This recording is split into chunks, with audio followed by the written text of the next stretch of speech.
ఖచ్చితంగా ఇన్స్పిరేషన్ అవ్వాలని మేము కూడా మనస్ఫూర్తిగా కోరుకుంటున్నాం. సో ఇప్పుడు మీరు భువనగిరి నియోజకవర్గం నుంచి పార్టిసిపేట్ చేస్తున్నారు కాబట్టి అసలు రాజకీయ నాయకుడు అంటే ఎట్లా ఉండాలి, ఒక మంది మార్బలం ఒక 10 మంది వెనకాల రావాలి.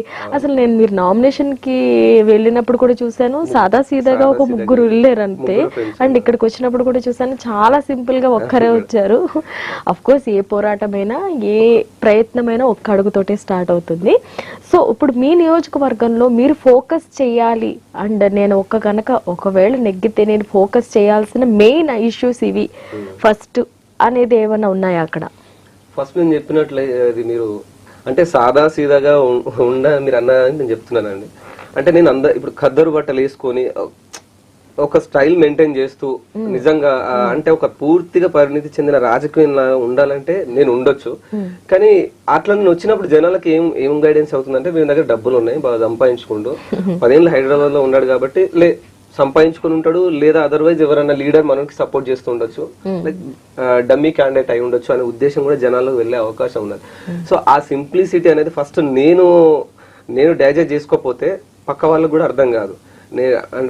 అంటే నేను ఉండే విధానం సింపుల్ గా ఉండాలని నేను ఫిక్స్ అయిపోయాను. నా దగ్గర ఎంత ఉన్నది, నా అకౌంట్ లో ఎంత ఉంది, నా దగ్గర ఎంత ఉన్నది అనే విషయం పక్కన పెడితే నేను సింపుల్ గా ఉంటేనే పక్క వ్యక్తి కూడా అరే ఇంత కామన్ గా ఉన్నాడు, సరే ఏదో చేయగలుగుతాడు అన్న ఆలోచన వస్తుందని నేను అనుకుంటా. సో అందుకని నేను ఇంత సింప్లిసిటీ మెయింటైన్ చేయడం జరుగుతుంది. అండ్ సెకండ్, భువనగిరి ప్రాంతంలో ఉన్నటువంటి 7 నియోజకవర్గాలు ఏదైతే ఉన్నాయో, ఇప్పుడు జనగాము, ఆలేరు, భువనగిరి, తుంగతుర్తి, నకరేకల్, మునుగోడు, ఇబ్రహీంపట్నం, ఈ 7 నియోజకవర్గాల్లో ముఖ్యంగా ఏదైతే ఉందో ఈ ప్రభుత్వ పాఠశాలలు, ఈ ఎడ్యుకేషన్ విధానం అంటే ఇది టోటల్ గా తెలంగాణ రాష్ట్రంగా ఉన్నది. బట్ నేనేమనుకుంటున్నా అంటే నేను ముందుగా ఎంపీ గెలిచిన తర్వాత ప్రభుత్వ పాఠశాలలో ఉన్నటువంటి ఎడ్యుకేషన్ విధానం ఏదైతే ఉందో దాన్ని పూర్తిగా ఒక నాణ్యతమైన విద్య, బెస్ట్ ఎడ్యుకేషన్, ఒక ప్రైవేట్ స్కూల్ కి వెళ్తే ఒక మంచి ఎడ్యుకేషన్ లభిస్తుందని ఎట్లయితే మనం అనుకుంటామో అలాంటి ఎడ్యుకేషన్ విధానాన్ని నేను ముఖ్యంగా తీసుకురావాలనుకుంటున్నాను. ఎందుకంటే ఎడ్యుకేషన్ సిస్టమ్ ని మార్చాలని నేను ఎందుకు అనుకుంటున్నాను అంటే ఒక 10th class 10th to inter వరకే ఎడ్యుకేషన్ అనేది కొలాప్స్ అయిపోతుంది మేడం. అంటే పూర్తి వాళ్ళు చదవలేకపోతున్నారు, అలా ఆర్థిక పరిస్థితులు కారణమై ఉండవచ్చు, ఇంకేమైనా ఉండొచ్చు.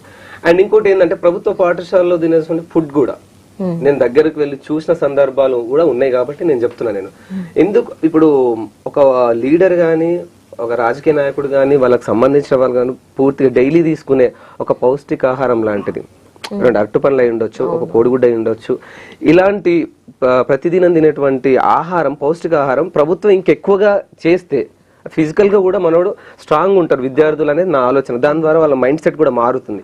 సో వాళ్ళ భోజన వసతులు ఎలా ఉన్నాయి, సో ఇది కూడా ఒకటి చూడాలనుకుంటున్నాం మేడం.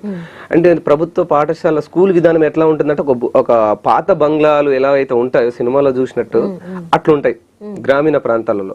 ఇప్పటికి కూడా కొన్ని చోట్ల వాళ్ళకి పిల్లలకి టాయిలెట్స్ పోవాలన్న ఇబ్బంది, సో బాత్రూమ్స్ కూడా పర్ఫెక్ట్ గా లేకపోవడం, ఒకవేళ ఉన్నా కానీ డోర్లు లేకపోవడం, ఇవన్నీ కల్లారా నేను చూసిన సందర్భాలు.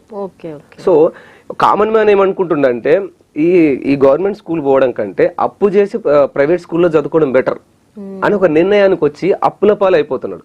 సో అలాంటప్పుడు గవర్నమెంట్ ఇచ్చేటువంటి బెనిఫిట్స్ ప్రభుత్వ అధికారులకు కూడా అవసరం లేదు కదా. ప్రభుత్వ స్కూళ్ళలో బోధించే వాళ్ళు మాత్రం వాళ్ళ పిల్లలు మాత్రం కార్పొరేట్ దాంట్లో చదువుతున్నారు. మరి వీళ్ళెందుకు అంటే వీళ్ళ మీద మీరెందుకు వాళ్ళకి మోటివేషన్ చేయలేకపోతున్నారు? సో అనేది కూడా నేను ఒకటి ప్రశ్నించాలనుకుంటా. ఆ విధానాన్ని కూడా పూర్తిగా చేంజ్ చేయాలి మేడం. మరి గత ప్రభుత్వం అయితే మేము